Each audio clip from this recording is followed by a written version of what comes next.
The following podcast is taken from a live broadcast on Inspire FM.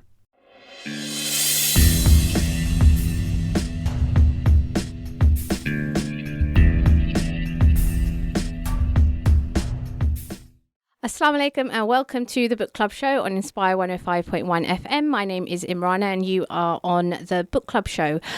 So today we are actually looking at a slightly different book from what I normally discuss. So this is... It's not how good you are, it's how good you want to be. The world's best-selling book by Paul Arden. So just to give you a quick introduction, it's just going to read the blurb. So it says, it's not how good you are. It's a concise guide to making the most of yourself. A pocket Bible for the talented and timid to make the unthinkable thinkable and the impossible possible. After decades at the top of one of the world's most competitive industries, Paul Arden offers insights into such diverse subjects as the value of being fired and why it's often better to be wrong than to be right. He gives original and logical answers to everyday questions. Much of it appears obvious when you read it, but aren't all questions easy when you know the answers? Whether you're a school leaver, self-employed, or a managing director, this book is invaluable for everyone who aspires to succeed.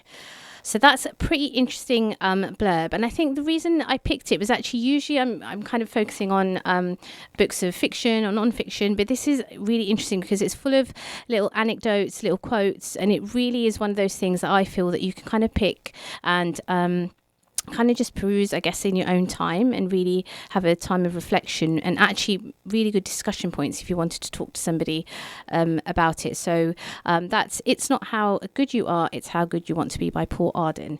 Now I have a special guest in the studio with me today who is Gehad Mursi. So Gehad is a counsellor and she is also working on a project at the moment called Stand Out, which is a series of videos covering topics to do with self and personal development. So I'm just going to welcome my guest. Assalamu alaikum, Gehad. Alaikum salam. How are you? I'm good, alhamdulillah. Yourself? Good, very well, thank you. So thank you obviously for being on the show. So do you want to talk a little bit so our listeners get a bit more of an idea of what you do in terms of your work, and then we can kind of link it back to the book that we're discussing today? Yeah, sure. Firstly, thank you very much for having me here today. It's a pleasure being here. So the project that I'm working on at the moment, as you mentioned, is called Stand Out, and because there are a lot of companies with the name Stand Out, I named mine standout.g.m, which is the initials of my name. And that's, as you mentioned, it's a series of videos related to various topics that we may be experiencing in our lives to help us improve ourselves professionally and personally. So some of the topics that I cover are things like, dealing with failure, dealing with workload, and how to turn, for example, dealing with failure, how to turn failure into success. So they are, I started on Instagram, so I'm providing short videos because I don't want it to be too much for the, for the listener or for the person who's watching. So because I cannot cover so much in a minute, so I divided it into various parts. So the listener can watch it and apply some strategies that I'm suggesting, and it leads to the next videos, and then by the end of the section that I'm doing, I introduce the following topic, so there is a flow, and the listener can benefit as much as possible. Fantastic. Now it sounds all really, really good, because even myself, I guess, working as a freelancer at the moment, in the work that I do, this idea of being able to manage workload and all these things, and I guess it's good to be able to hear it from like a different source where if you're struggling or you're kind of like trying to balance home life, work life. Right. So do you find that actually it's something which is kind of more prevalent nowadays in terms of people struggling with these things, and that's why maybe there's a need for absolutely. There's a lot going on, in our lives where we're very busy with our work, and then we've got the home life, and that's something that I struggled with myself. So I kind of use my own experiences to help others and how I managed with it, and that is actually a reminder for myself as well. So when I'm preparing for those videos, it's kind of a reminder for myself that okay, I should be doing that too. So for example, with dealing with workload, we tend to make the mistake of taking a lot of work home and working from home, and then we feel like we don't get enough rest and therefore become less productive. So I focus on making sure that we get enough rest, we get enough sleep, and that helps us to be more productive at work. So it's not about how much you do, it's actually reducing it and having enough rest is what helps us to be more productive. No, absolutely. And I think that is a really, really good reminder. So in terms of the book today, so we are discussing It's Not How Good You Are, It's How Good You Want to Be by Paul Arden. So the way we're going to do the discussion today is literally lift out some quotes from the book. So like I said, it's full of anecdotes, little kind of snapshots of what, Paul Arden in terms of advice, but also kind of thinking and reflection points. So the first one we're going to talk about at the first quote is, your vision of where or who you want to be is the greatest asset you have. So your vision of where or who you want to be is the greatest asset you have. So Gehad, what do you want to what does that kind of say to you then? Yeah, this I feel is when I read it, I was like, that is very true, because a lot of us, what we do, we tend to just go with the flow, hoping for the best. But if we have a vision, we know exactly where we're going, and we know exactly what steps to take to get that far. And I will support this with another quote by Helen Keller, who's an American educator and who was blind. So her quote is, the only thing worse than being blind is having sight but no vision. Wow. So she had a clear vision of what she wants to be, although she lost her hearing, she lost her sight, but she became a very popular educator who was an advocate for those who do not have, who are blind. So, there are so many people out there who they're not advantage of, for what we have, but they have done so much because of that clear vision that they have. So, as I mentioned, it's not about just going with the flow, hoping for the best. Once you have a vision, you know exactly how to get to it. It's not just about having a vision and, knowing what your vision is, how you can get that far. And the strategies that I would say in order to get that far are explore your passion and talent. Some of us, we don't know what vision to have. But if we explore our passion and our talents, if we know what we want and what we're good at, then it helps us to get that far. But also spending time with people who you admire or people who are similar to your passion, and your talents will help you to understand about what kind of vision you can have in your life. And the third strategy is to envision what you want your life to look like. So once you spend that time with those people similar to yourself, you get an idea about, what kind of things you're strong at and what kind of things you like. Then you start drawing your own vision. And I would say it's not just enough to do that. Write it down, because once you write it down, it becomes real. And then break it down into achievable tasks, because, your vision, it could be something huge and it can seem like, it's not very easy to get to. But once you break it down into achievable tasks, then it becomes something that you can do and something you can achieve easily. Fantastic. I love those already. I'm just kind of ticking them off in my brain. But what you said at the end about actually writing it down, that's so interesting, because I think I know it happens to me a lot. If I have ideas or there's something, they're always stuck in my head. Right. I actually have to be reminded, look, just write it all down. And you're right, it's almost like you're literally bringing it into existence by actually just noting it down. I think it's fantastic. And absolutely. And this idea actually of even surrounding yourself with people that that's so important, right? Absolutely. Because I almost think, like, for me, teaching was I love teaching. I love working with young people, and I think in that kind of profession, it was important to have like a mentor, have somebody who's more experienced maybe for advice. And now the work I'm doing now as a creative producer, again, it's about, for me, when I can and if I have the luxury and the privilege to be able to work with people who I know have that, and we use this term shared vision a lot. I think sometimes it just gets, not that it ever gets overused, but I guess it's because it is so important. So even with the people that you work with. So do you think it is important to have that shared vision, on anything that you're working with? Absolutely. And as you mentioned, when you were teaching, surrounding yourself with the right people, because they already got that far. So if you want to get that far as well, have a mentor or have somebody already achieved those aims, because it can be very difficult to do it on your own. But when you're having somebody supporting you, supporting in the same field as well, who are there already, so they will help you to get that far. So yes, I completely agree on that. And do you feel that, I know obviously we're here and we're saying that, okay, it's important to have vision and almost like a foresight. But what do you think there can be barriers to that? What if there's someone who's listening at the moment thinking, okay, you know what, I really do know what I want, but maybe something's happened in the past, or they're kind of feeling a bit stuck. So what kind of advice would you give to somebody like that? Right, yes. So as I mentioned, once you break into a small achievable task, it becomes something that you can do. And also these become your goals. So the small steps that you have become your goals. In order to achieve your goals, you need 3 things, which is commitment, patience, and actually visualizing where you want to be. So, it is not easy. It is not easy to get to where you want to be. There will be obstacles on my way. I'll give example of my own experience. So when I was studying, I wanted a specific grade and I wanted to work really hard for that grade. But sometimes I go through stages where I feel it would be impossible. I'd go through nights where I'm crying, I'm trying to get that far, but it's not easy. So it's not going to be easy. You may have obstacles in the way, but it requires commitment and patience. It does need a lot of patience to get that far. And most importantly, I would say, is visualizing yourself where you want to be. Literally imagining that you already got that far. So for me, for example, my education, I was imagining myself that, standing my graduation, having completed my education. So that makes it real. So the dream, it's a dream out there. But once you visualize yourself, it becomes real and it becomes possible. So you may feel it's impossible. So with the moment, especially the moments where I was feeling down, this is when I would visualize myself. Okay, I'm that far already. I am there already. And literally just seeing people, imagining that you're already in that situation, seeing the people, feeling it, that makes it real. And that gives you a push to carry on. Yeah.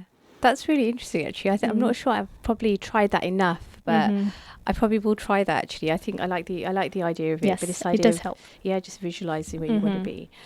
Which probably brings us nicely to our next quote. So we are discussing today, it's not how good you are, it's how good you want to be, by Paul Arden. And the next quote from the book is, without having a goal, it's difficult to score. Yep. So, I mean, that does link nicely, I guess, to the idea of vision. But is there a way, how would you differentiate kind of that to the previous quote then? What do you think? Yeah. So vision, as I mentioned, is something that is your future aim of where you want to be. For example, it could be the vision. It could be something like to teach others how to become successful. So that's your vision. But what are your aims to get that far? So when you break it into achievable tasks, these become your aims. Right. So that's the difference between vision and aim. So for example, in order to help others to become successful, how are you going to get that far? What are the steps? Do you need specific qualification? And how long is it for? Do you need some work experience? Maybe some voluntary work, some further education? So these become your aims. So your aims lead to your vision. Okay. No, yeah, that's really interesting. And then how does one then come about in the sense of even trying to explain to yourself as an individual what your goal is? So you can have a vision, and like you're saying, break it down into kind of achievable tasks. But I mean, if someone has a vision that they want to be, okay, let's really hypothetically, someone wants to be the next prime minister.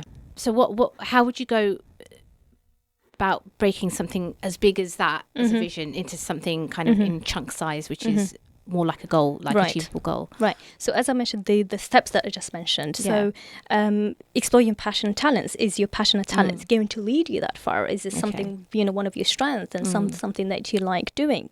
And then spend time with people who are that far. Maybe if not that far, maybe people who who can get that far, so that you can follow their steps. You can use them as your mentor to get that far.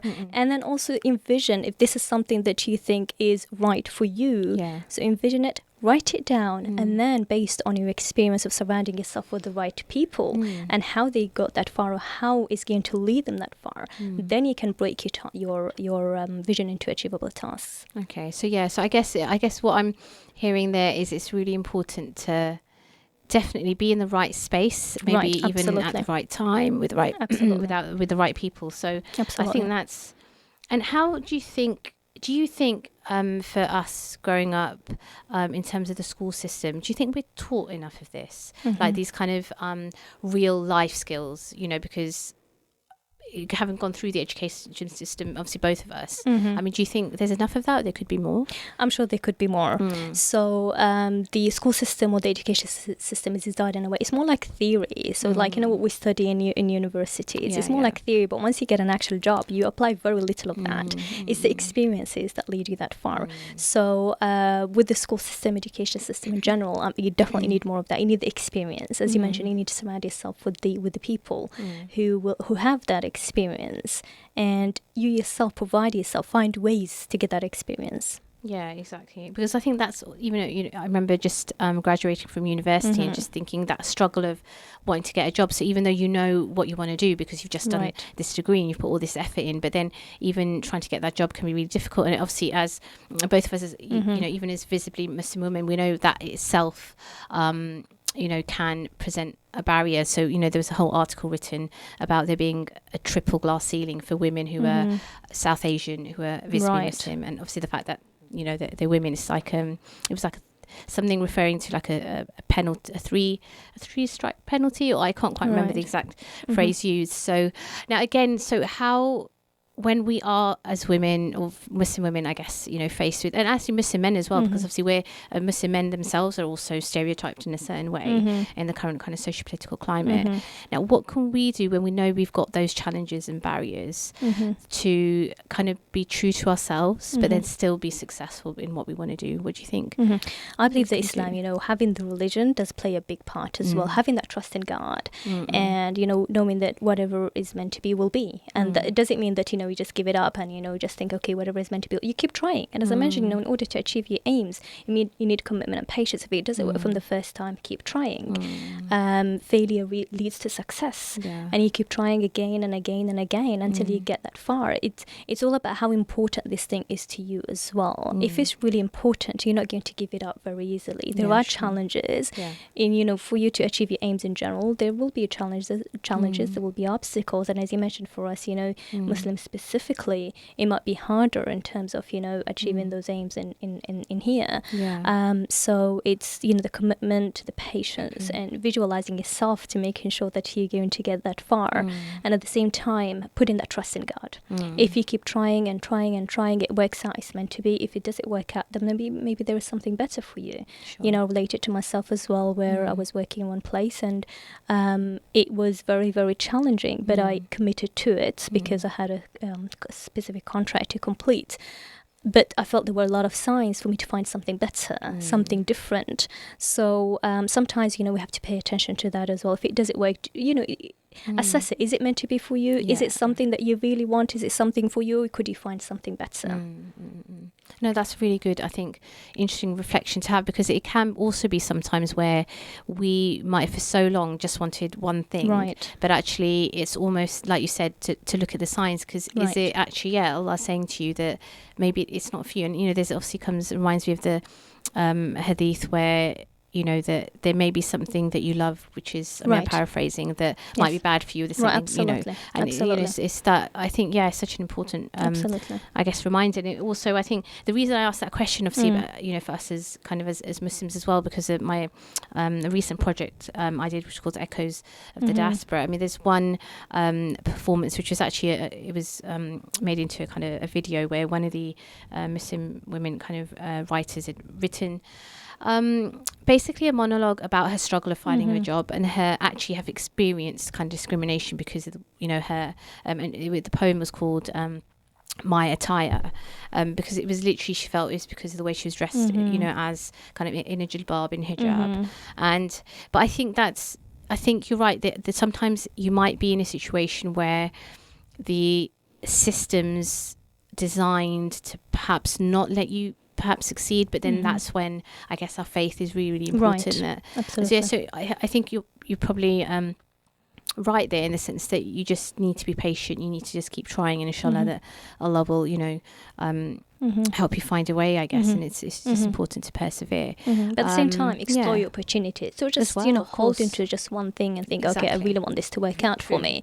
Explore your opportunities. Maybe what you want to get to is found elsewhere. So don't just stick to one thing. Explore around. If there is something better for you, then there are other directions. And when one door is closed, there's so many other doors that will be open. So explore, find out what is right for you, and once you find out what it is, keep trying. And as I mentioned, failure will lead to success. And the example that he gave earlier as well about, somebody who's trying to get a job and she felt that because of the way she dresses. Sometimes these as well, it could be things, that it's based on our perceptions of it, because we see a lot of it. We think, okay, this is the case with us. So it's a matter of, if you think this is right for you, keep trying. Maybe it's not that. Maybe it's something else. Don't just judge from the first experience. Keep trying. And, it will, the more you try, the more you will get a feel whether this is the situation or it's not, or if it's better to you to explore somewhere else or stick to it. Yeah. Okay. No, I think it's probably good advice for, I guess, somebody to follow when maybe you are struggling. But yeah, I mean, it is just one of those things that I think currently we know obviously that there is challenges in terms of just generally employment anyway. But obviously, if you're from a ethnic minority, it's even more so. But I mean, which again, so this might take us nicely to our next quote. So we're discussing "It's not how good you are, it's how good you want to be" by Paul Arden. So the next, so this isn't really a quote. I guess it's more of a kind of a simple anecdote. So the title of it is "You Can Achieve the Unachievable." Firstly, you need to aim beyond what you are capable of. You must develop a complete disregard for where your abilities end. Try to do the things that you're incapable of. If you think you're unable to work for the best company in its sphere, make that your aim. If you think that you're incapable of running a company, make that your aim. If you think that you're unable to be on the cover of Time magazine, make it your business to be there. Make your vision of where you want to be a reality. Nothing is impossible. I love that. Yeah. Absolutely. And I feel it's a lot of, it's about our mindset. It's not necessarily the situation that it's, it seems it's impossible because you're in such a situation or something is not going right for you. It's about the mindset. What are you thinking about? How are you approaching it? If you think something is impossible, it will be impossible for you because you made it impossible. So it's all about how we think of it. And, as the author stated, if you think that, you cannot get, or you cannot work for a specific company, make it your aim. So, and it's not just about, saying, okay, I will work for that company because, I don't think I will do it, but I will have it as my aim. What are you doing to get that far? Again, it goes back to the aims. Yeah. What are you doing, or how are you going to break it down into steps to get that far? Yeah, I mean, it almost reminds me of something that my girls are at school have been taught, and I think maybe there's probably other schools doing it as well, but this idea of growth mindset, which, I think is really interesting. I think it's had a positive kind of effect on the children there, because this idea of being resilient and this idea of, like you said, kind of just not giving up and, being persistent and all these things, I think is so important, because in an age where I think sometimes we're constantly just being reminded of how imperfect we are and, being a failure or this, that, the other, we're always getting bombarded with messages, whether it's the media, TV,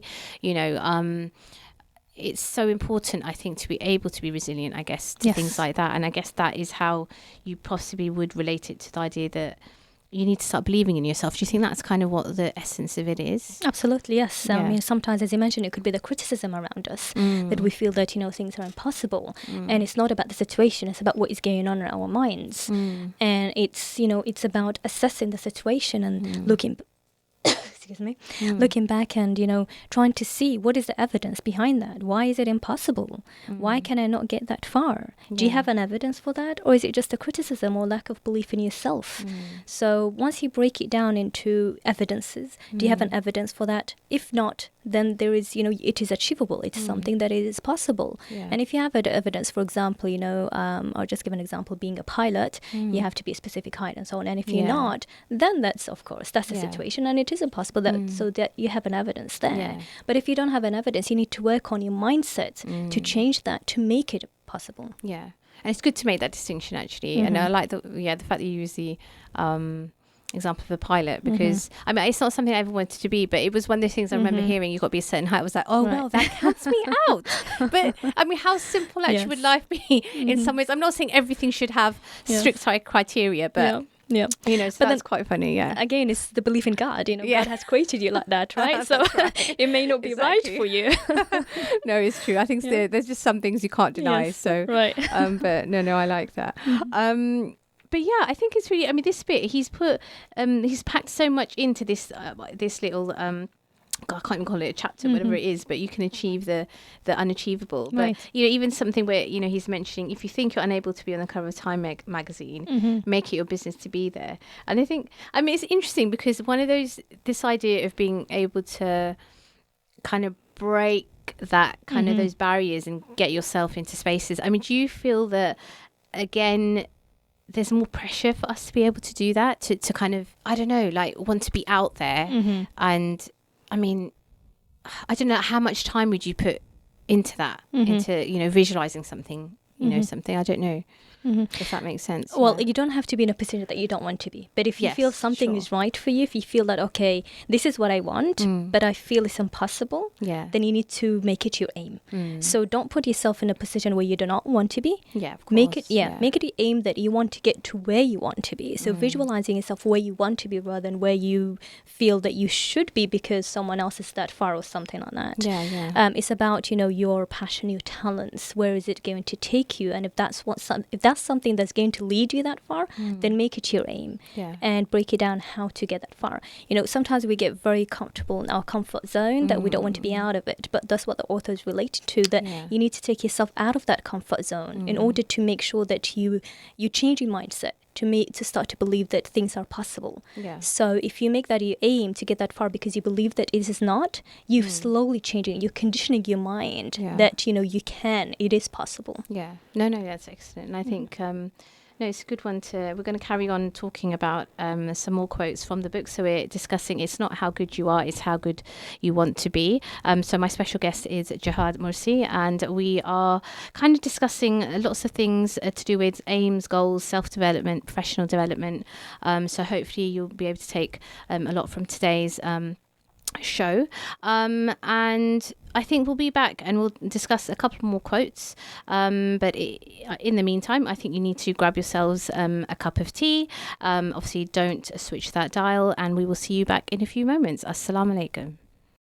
You're listening to an Inspire FM podcast, making available our popular programs from our daily broadcast on Inspire FM.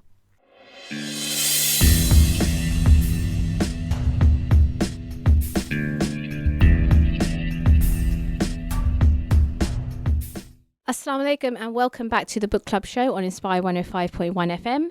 My name is Imrana Mahmood. Today is the 20th of July and we are just about 10:30 in terms of our timing. So just before the break, we were talking about the book It's Not How Good You Are, It's How Good You Want to Be by Paul Arden. So the book is very much kind of full of quotes and anecdotes just to kind of help, I guess, answer everyday questions when it comes to, whether it's some creative work that you're doing or something, in terms of your professional development. So it really is a book which is really accessible, and I think, kind of almost... should be interesting for anybody who chooses to read it. So my guest in the studio today is Gehad Mursi, who is a counsellor and is working on a project called Stand Out, which is a series of videos linked to do with self-development. So just before the break, we were talking a little bit about the importance of having a vision, the importance of having goals, and almost visualising the reality of something that, you want to be in terms of, your achievements. And I think it's really, really important that we're able to actually believe in ourselves in that way, and for things to be really, really positive. And again, I think what was really important was the idea of then how, relying on our faith as well at the same time, and all these things, how I guess it plays out in terms of the things that we want to do in life, and it's really, really important in that way. Now, the next quote that we are going to be looking at is... The title is "Do Not Seek Praise, Seek Criticism." So I'm going to read it all out, then I'll ask Gehad to comment a little bit on that. So this bit says, "It is quite easy to get approval if we ask enough people, or if we ask those who are likely to tell us what we want to hear. The likelihood is that they will say nice things rather than be too critical. Also, we tend to edit out the bad so that we hear only what we want to hear. So if you have produced a pleasantly acceptable piece of work, you will have proved to yourself that it's good simply because others have said so. It's probably okay, but then it's probably not great either. If instead of seeking approval, you ask what's wrong with it, how can I make it better, you are more likely to get a truthful, critical answer. You may even get an improvement on your idea, and you are still in a position to reject the criticism if you think it is wrong." So I think that's kind of... really packed with actually really, really interesting and insightful, I think, kind of things to think about. So Gehad, what is your first kind of take on on this? Yep. So the author here is not saying that praise is not good. Praise is good, help us, to motivate us, to keep us going. But at the same time, criticism helps us to improve ourselves. And there are two types of criticism. So we're not saying all criticism is good. No. Now, there is constructive criticism and there is destructive criticism. The constructive one allows us, or it gives us feedback on how to improve ourselves. So somebody would criticize us, they would tell us how we can improve. So, for example, if your piece of work is good, but you can improve it by doing so and so. So this is becoming constructive criticism. But destructive one is more hurtful, and it can be intended to put somebody down. But it's the way I see it is not about the criticism, it's about how we perceive it and what are we doing about it. If we perceive it in a way that it is to attack us or to hurt us, then we are letting it get to us. But if you perceive it in a way that it is not criticism, it's not a good one, but what are we doing about it? Do we use this criticism to improve ourselves? Maybe there is a bit of element of truth to it. Sure. So we can use that to help us improve ourselves. And if we feel that it is not, it's just intended to hurt us, then we have the ability to ignore that and not let it get to us. Yeah. And I think it's so important, because I think there's almost an art to even because I know, he Paul Arden in this bit is talking about criticism. I almost wonder whether this idea of critique as well, because I know, for example, in the creative art sector, critique is a big thing. I don't think we do it as enough as we should. But what do you think? Why do you think some people are so quick to criticize? And when by criticize, I mean in a destructive way where it can be hurtful. What is it in us, and I'm sure we've all been guilty of it, that we're so good at kind of, going to that end of it first about criticizing, whereas opposed to taking time out and actually thinking, okay, how can I, help this person improve, in a more constructive way? Right. How do we distinguish between the two? I think that we tend to be quite judgmental, and once we become judgmental, then we start criticizing. So, the first thing that I would say in terms of criticizing, or the strategies that can help us is to understand that some people are just critical. So because we are in a society where there's a lot of criticism around us, that people, or there's a lot of negativity as well, that people start to become like that. So sometimes people, because of the experiences that they've gone through, it shapes their it shapes who they are. Yeah. So, sometimes we may have family members or friends who are naturally like that. And, it's very important for us to realize whether this criticism is intended to hurt us or not. If it's family member, for example, we have mothers who wish the best for us, but sometimes they can be critical because they want us, to be the best. So it's understanding, do they intend to hurt us or do they want the best for us? And if that's the case, it's important for us to take it, lightly, so we don't take it to heart. Because if we do, our response is not going to be very positive and it's going to affect our relationship. So differentiating between that is very important. And, once you realize, okay, it could be, as I mentioned earlier, it could be a criticism that is intended to hurt me. It doesn't mean you allow it to happen. You can respond to it in a polite way, but firmly as well, to stop the criticism, but at the same time, see the positives out of the criticism. If there is something that you can improve on, then great. If not, then it's okay. Yeah. Just let it go. And I think the effect of social media as well is very important here, that we try to aim to be perfect. So we look for that. But, like social media and things like that, people tend to say things that may be hurtful and that affects us. So it's very important to realize here the difference between constructive, destructive criticism and what you do about it. Yeah. No, and I think it's really, I'm glad you've touched upon this idea of social media because, I've only, signed up to, social media platforms like Facebook or Twitter and, various ones, probably more recently than many others. And it really is, cyberspace is a completely different kind of ball game. Right. And actually the kind of, it's not even confidence. What is it? That people feel that they can say whatever they want without any kind of repercussions. Absolutely. And actually, you're right.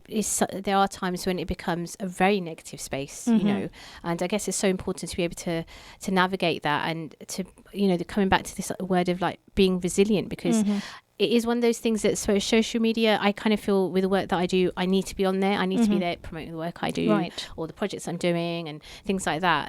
But with that territory, then obviously comes the other aspect of it where you're inundated with negativity, whether it's, really kind of catastrophic, news around the world, or whether it's literally something more close to home where somebody said something really personal about you. Right. So yeah, I think, this idea of, criticism it's so much more, I guess, bigger than, and maybe we do need to talk about it a bit more. Right.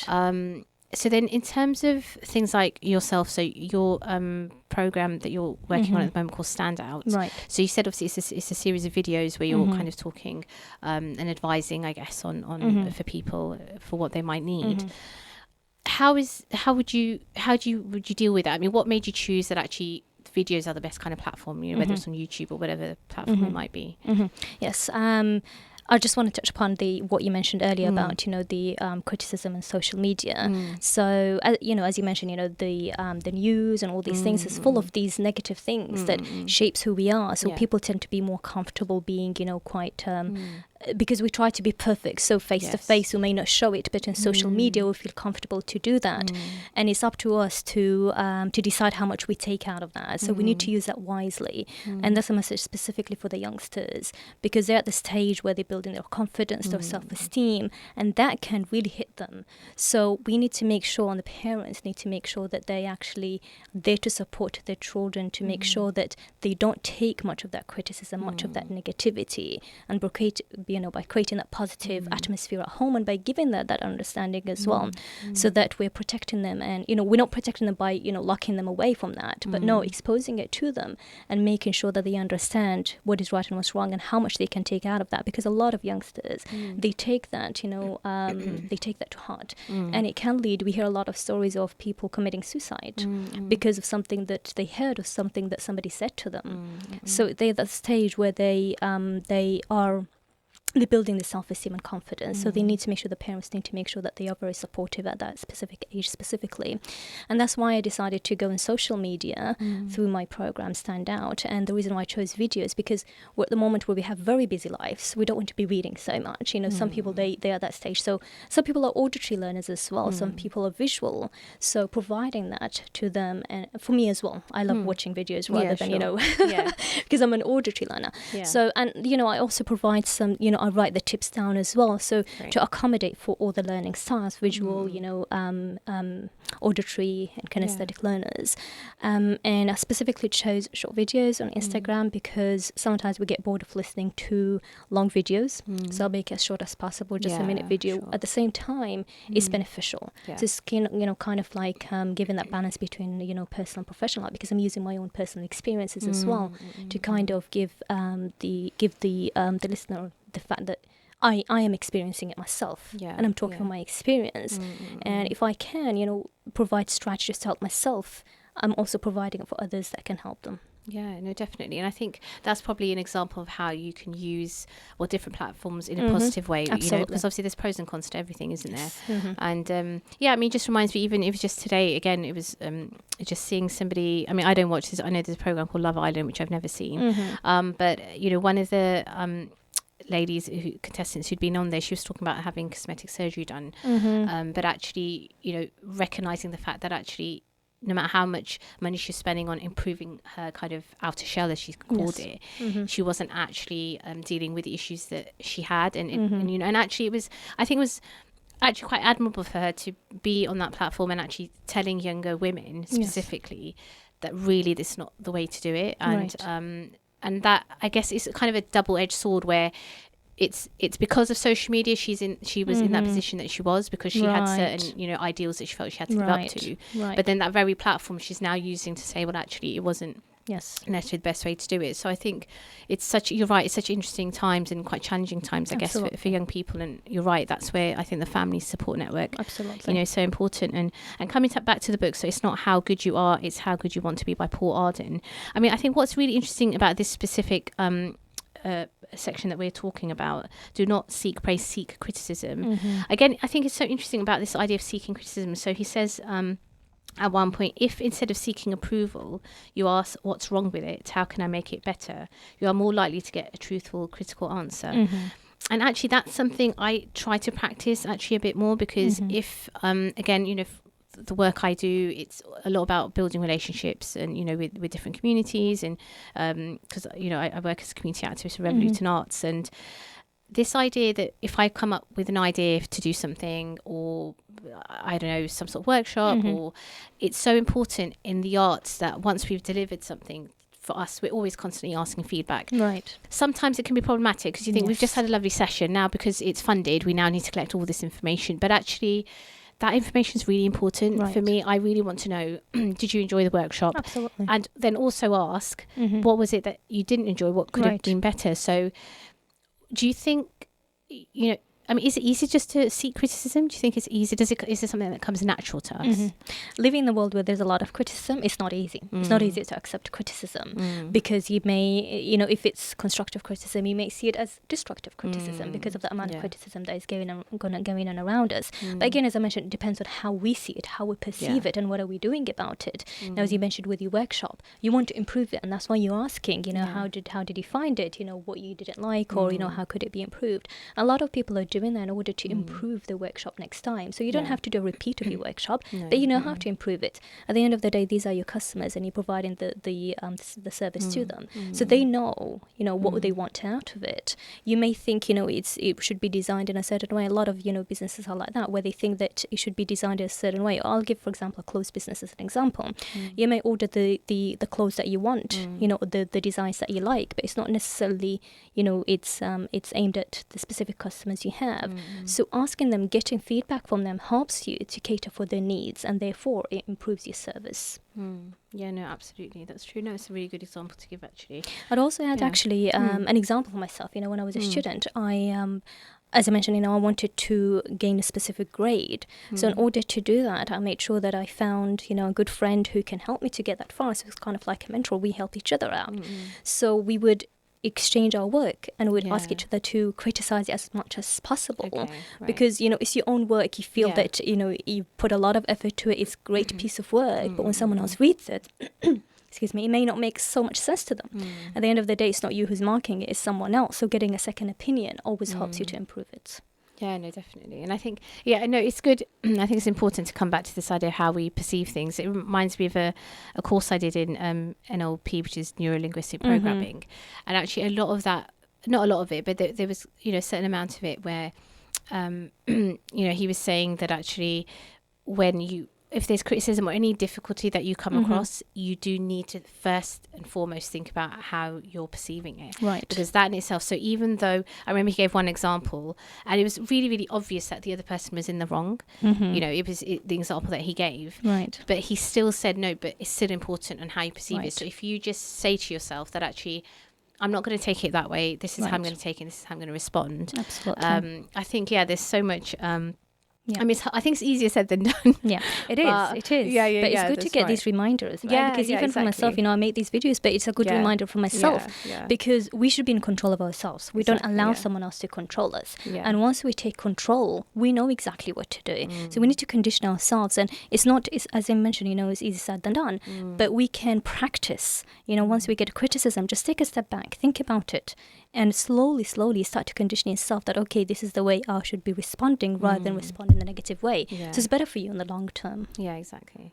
And again, I guess bringing it back to a kind of our own kind of traditions and heritage as well. I mean, we know even with the Prophet sallallahu alaihi wasallam that this idea of this of seeking praise or being constant, actually there's so much kind of destruction even in that because it becomes an act of the ego, right? And actually so even that I think is a really good reminder, because we get so used to sometimes in certain situations or certain platforms that we have where you might be lavish with praise for doing whatever.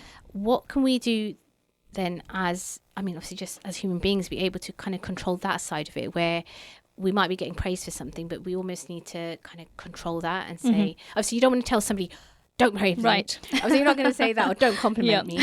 But so how can we deal with that in kind of more of a spiritual way, I guess? I guess it's first it's very important to understand why this person, can be seeking praise, because it could be that a lot of people seek praise because they never had it, as children, it could be that they never had praise from their parents, from their peers. So they are seeking that praise. Yeah. So in that situation, you should give them that praise, to give them that self-confidence and that, to build their self-esteem until they're at the level where, they are ready to receive criticism. Because the more criticism you provide, they may take it in a destructive way.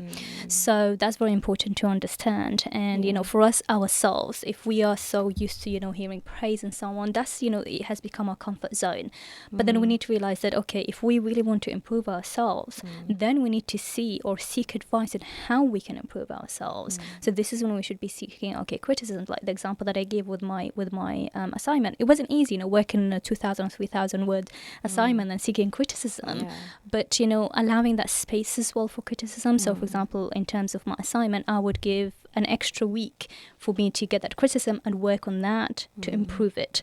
So give yourself time to improve. Be ready to receive the criticism and improve on it. Yeah, and I think self-improvement is always the key. So for any new listeners at the moment, we are discussing It's Not How Good You Are, It's How Good You Want to Be by Paul Arden, and this is the Book Club Show. My name is Imrana, and my special guest today is Gehad Mursi, who is a counsellor and is currently working on a project called Stand Out.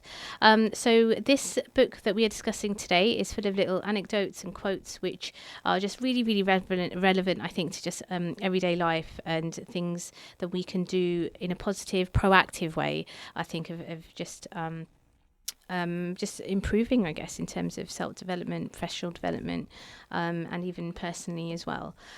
So our next little chapter that we're going to talk about is called Don't Be Afraid of Silly Ideas. So this one says, we all get mental blocks. We need to get unblocked. The way to get unblocked is to lose our inhibitions and stop worrying about being right.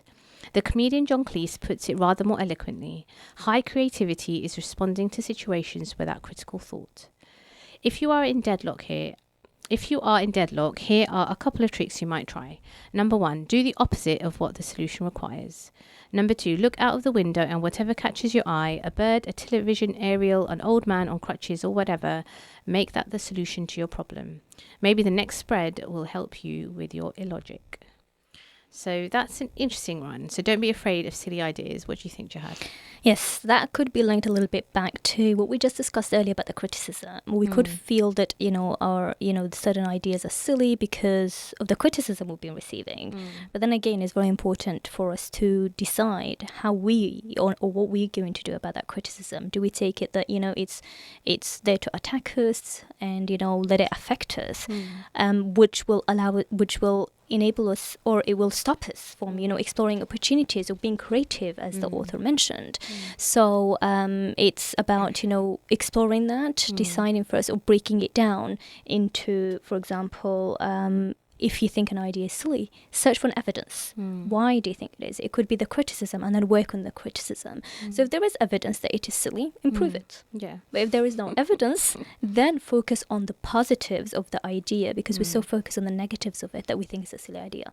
But once we focus on the positives, it becomes, becomes something great, and become more creative about it. Yeah, that's right. And again, it's good because, I can see even just talking to you here that you've able to switch it, which is really interesting, because I hadn't even started thinking about the fact that a silly idea isn't necessarily silly, right? Absolutely. Because you're right. It's in our minds. Exactly. Right. It's come back to the mindset. And I think, again, when it comes to some of the work that I'm doing, I mean, the first thing that it reminds me of is sometimes when I run creative writing workshops, it's an idea that actually is from a book called The Artist's Way, by Julia, oh my gosh, I've forgotten the name, but it's called The Artist's Way anyway. And she recommends in there this exercise to do free writing. And the idea is, she suggests to do at least kind of she calls it morning pages, that the first thing is you should wake up, just write 3 pages. You should start with I am writing, and just write whatever comes to your mind. If you get stuck, just write I'm writing. And the idea is, because he talks about in this book, we all get mental blocks. It's about unblocking yourself. Absolutely. Because we get so used to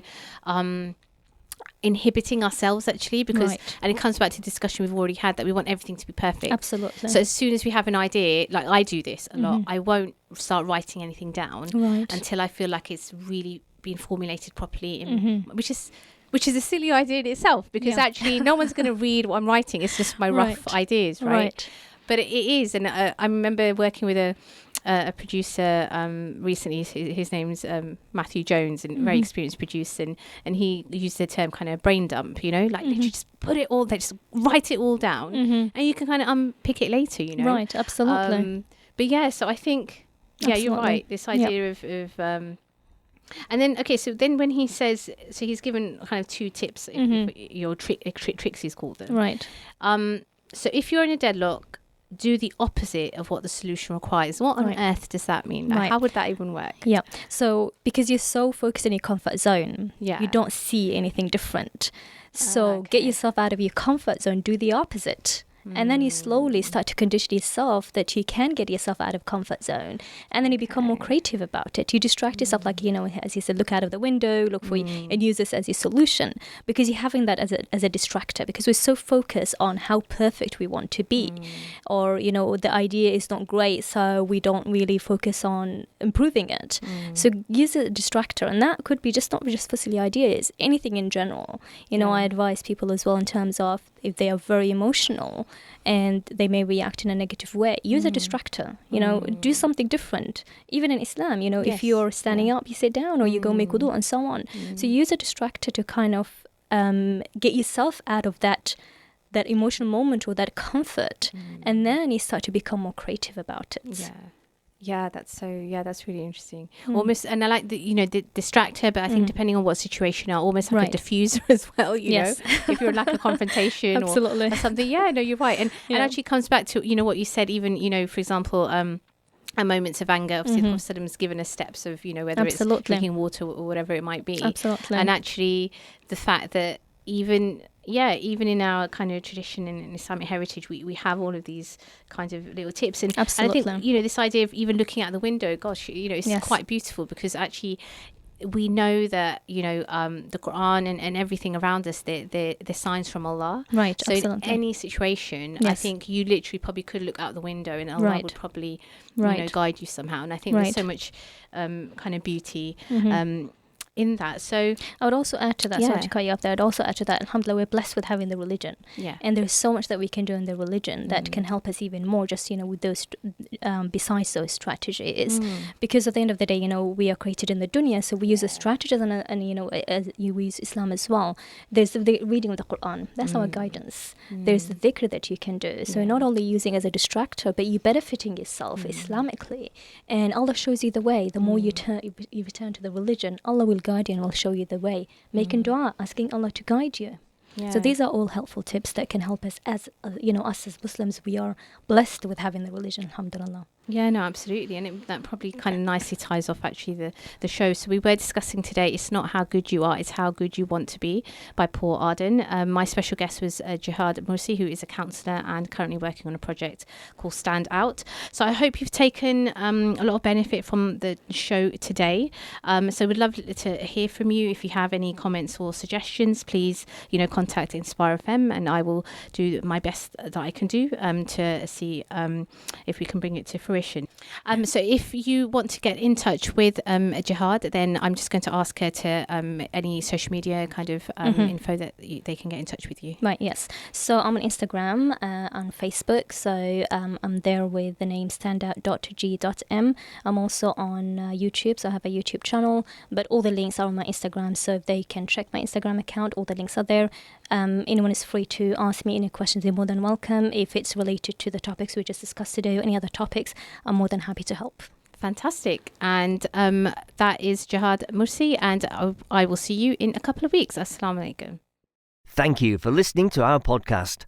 Why not tune in to our live stream at inspirefm.org and follow and subscribe to our social media platforms at Inspire FM Luton.